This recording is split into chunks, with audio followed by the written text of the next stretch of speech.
حاتم طائی اپنے قبیلے بنی طائی کا سردار تھا، لیکن عرب میں اس کی پہچان اس کی قبیلے کی سرداری سے زیادہ اس کی رحم دلی اور حد درجے کی سخاوت تھی۔ 9 ہجری میں بنی طائی سے خفیف سا مقابلہ ہوا، لیکن قبیلے کے لوگ بہت جلد شکست کھا کر ملک شام کی طرف بھاگ گئے، لیکن ان کی عورتیں، بچے اور اقربا کو مسلمانوں نے گرفتار کر لیا اور مال و اسباب غنیمت بنا کر مدینے لے آئے۔ قیدیوں میں بنی طائی کے سردار حاتم طائی کی بیٹی بھی تھی۔ اس نے آپ صلی اللہ علیہ وسلم سے کہا کہ میں اپنی قوم کے سردار کی بیٹی ہوں۔ میرا باپ رحیم و کریم اور سخی اور فیاض تھا، بھوکوں کو کھانا کھلاتا، ننگوں کو کپڑا دیتا اور غریبوں پر رحم دلی کرتا تھا۔ وہ مر گیا ہے۔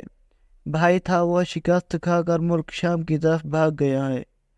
میں ایسے رحم و کرم والے باپ کی بیٹی، بے یار و مددگار آپ کی قید میں ہوں۔ آپ صلی اللہ علیہ وسلم سے شفقت و بھلائی اور رحم کی طلبگار ہوں۔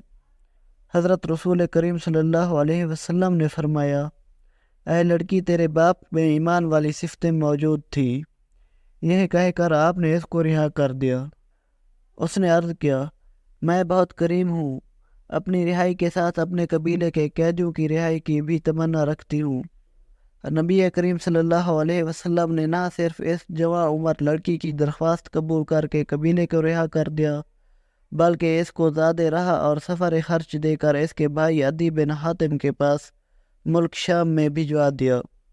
آپ صلی اللہ علیہ وسلم کے اس حسن سلوک کا جب اس لڑکی کے بھائی کو علم ہوا اور اسے آپ صلی اللہ علیہ وسلم کے اوصاف کاملہ کا پتہ چلا، تو وہ مدینے آیا اور حضرت صلی اللہ علیہ وسلم کے سامنے کلمہ پڑھا اور مسلمان ہو گیا اور اصحاب رسول صلی اللہ علیہ وسلم میں شمار ہوا۔